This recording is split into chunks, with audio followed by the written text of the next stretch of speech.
Hello बच्चों, let's see the question. A conductor ABOCD, देखो आपको ये दिख रहा है ABOCD moves along a bisector.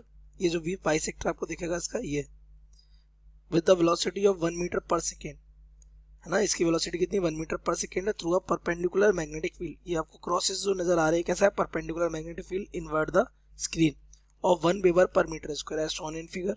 If all the four sides are of 1 metre length each, then the induced EMF between A and D is option A 0, option B 0.71 volt, option C 1.41 volt, and option D none of these. So let's see the key concept of this question.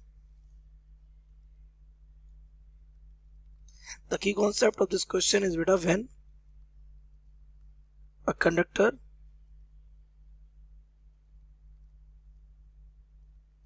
moves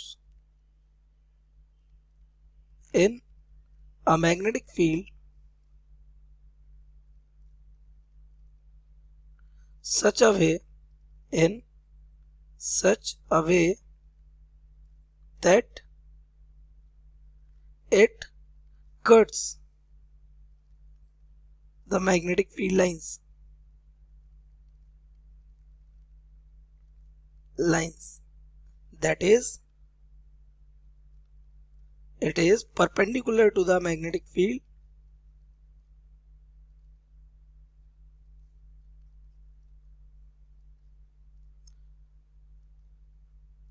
और क्या कर रहा है, ये move कर रहा है, then induced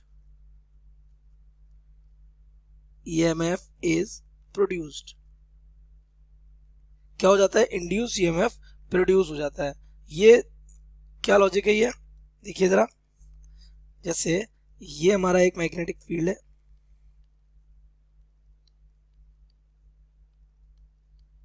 ये यहाँ पे एक वायर है, ओके। अब ये वायर अगर इधर जा रहा है तो इसकी लेंथ अगर L है ना, तो इसके इधर जाने से इस पे क्या इंड्यूस्ड EMF, क्योंकि लाइंस के परपेंडिकुलर मोशन कर रहा है और इसको क्या कर रहा है, कट कर रहा है। और वो EMF क्या कहलाता है, induced EMF is called motional EMF। उसे हम क्या कहते हैं, मोशनल EMF कहते हैं। एंड अगर इसकी लेंथ L है, ये मैग्नेटिक फील्ड अगर B वेक्टर है हमारा और ये V वेलोसिटी से जा रहा है, तो that EMF is given by E is equal to minus का BLB। जब माइनस साइन क्या शो कर रहा है, negative sign is due to Lenz law. जिसकी वजह से, लेंज लॉ की वजह से ना, फॉर मैग्नीट्यूड इट डायरेक्टली क्या हो जाता है, B into L into V। जहां L क्या है, L हमारी क्या है, L is effective length of the conductor. अभी इफेक्टिव लेंथ कैसी है, अभी चलिए क्वेश्चन देखते हैं तब समझ में आएगा आपके। तो ये हमारा क्या, ये पूरा फ्रेम कहाँ जा रहा है, आगे जा रहा है। इसमें कितने सेक्शन है, एक AB, एक CD और एक आपका OB और एक आपका OC है। तो सबसे पहली चीज आपका AB और CD कोई EMF इन्वॉल्व नहीं करेगा। That means the induced EMF due to AB and CD, what AB and CD will be zero। क्यों, because they are moving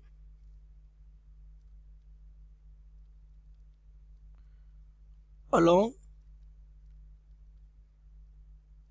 their length। वो अपने लेंथ के अलोंग ही मूव कर रही है, देखिए ये। जबकि उनको करना कैसे मूव चाहिए, अपनी लेंथ के परपेंडिकुलर, ये देखिए इस तरीके से। तो इनकी वजह से EMF कितना हो जाएगा, जीरो हो जाएगा। बचा कौन आपका, OB और CD। अब OB और CD आपके क्या, कितनी ओवरऑल कितनी लेंथ कवर करते हुए चल रहे हैं, इतनी।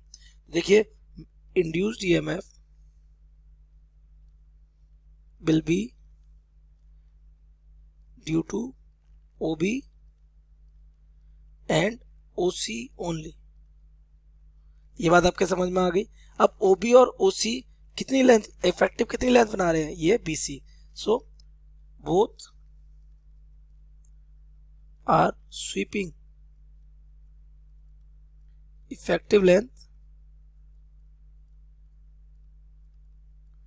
BC, तो आप BC कल अब ये पूरा फ्रेम भले ही आगे जा रहा हो, हम इस BC को कहाँ जाते हुए मानेंगे, आगे कितनी वेलोसिटी से, v वेलोसिटी। ये BC कैलकुलेट किया जा सकता है कैसे, ये कितना आपका 1 मीटर का, ये कितना आपका 1 मीटर का, और ये कितना है 90, सारी की सारी साइड 1 मीटर की है ना, इसलिए तो ये 1 मीटर, ये 1 मीटर, और ये कितना हो जाएगा 90 हो जाता है। हाइपोटेन्यूज चाहिए, बेस आपको और परपेंडिकुलर आपको पता है, क्योंकि 90 के सामने वाला हाइपोटेन्यूज होता है ना, तो we can use the PGT using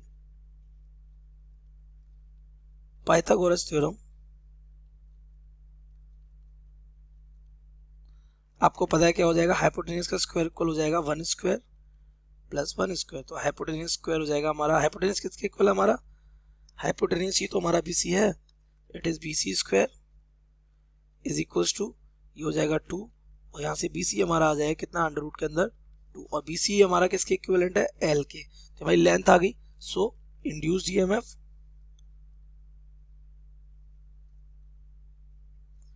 between B and C और A एंड D, बात एक ही बराबर है, ठीक है। तो A एंड D कितना हो जाएगा, E इज इक्वल्स टू, इसका मैग्नीट्यूड लिखते हैं BLB। अच्छा मैग्नेटिक फील्ड कितना है इसका मैग्नेटिक फील्ड हमारा है 1, तो हम यहाँ लिखते हैं कितना, इट इज 1, लेंथ कितनी आ गई √2, और वेलोसिटी कितनी है इसकी, वेलोसिटी इज ऑल्सो 1। तो ये इतना आसान क्वेश्चन था, EMF आपका आ जाएगा 1.414 वोल्ट। तो अपने ऑप्शन को अगर आप मैच करेंगे तो 1.41, option C will be correct. So the correct option C. You have understood it well. Best of luck.